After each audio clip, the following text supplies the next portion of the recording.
N by Alfred N. The wind was a torrent of darkness upon the gusty trees.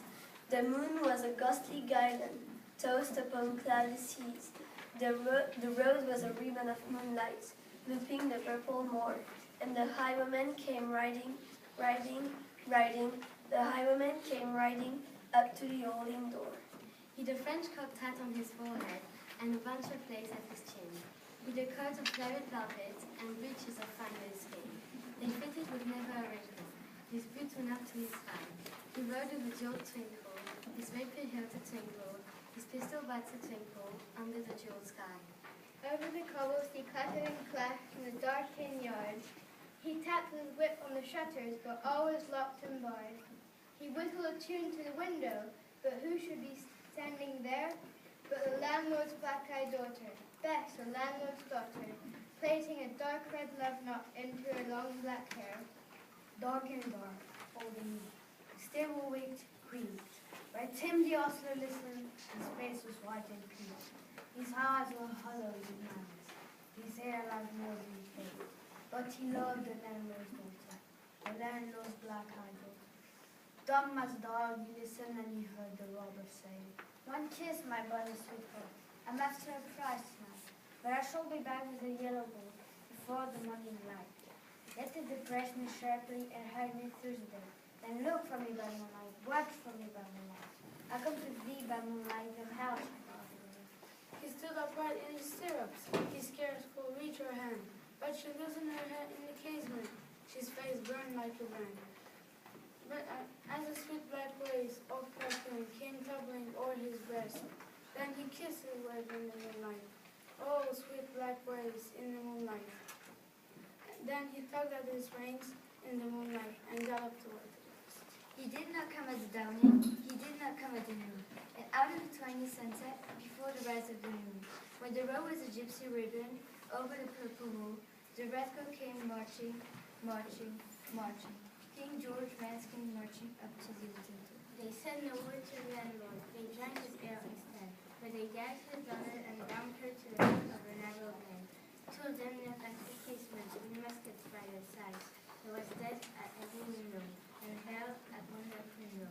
For Bess could see through the casement the road that he lived alive. They had bound her up at attention with many a sniggering kiss, and tied a rifle beside her was the barrel beneath her breast. "Now keep good watch," and they kissed her. She heard the dead man say, "Look for me by moonlight, watch for me by moonlight. I come to thee by moonlight, so hell should burn away." She twisted her hand behind her, but all the knots held good. She whipped her hand to her finger, were wet with sweat of blood.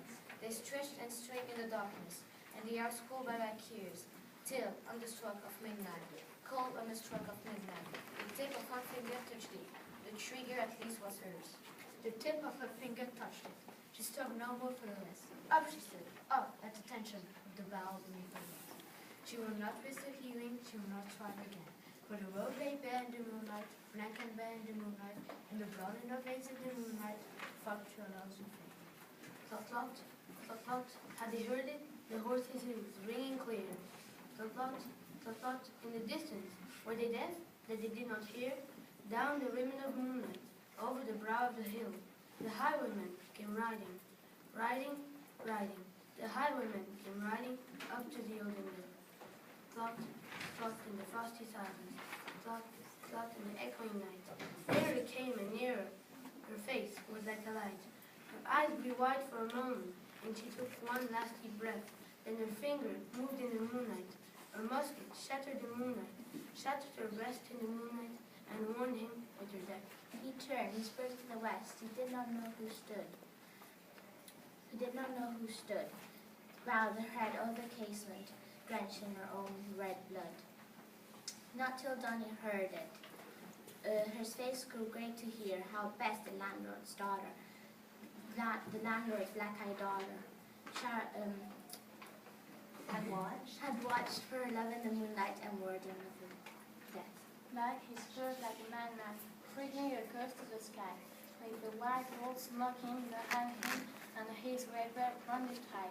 Blood red were his spurs with the golden noon, one red were his velvet coat, were then shooting down in the highway, down like like a dog in the highway, and he lay in his bed in the highway with a bunch of lazy people.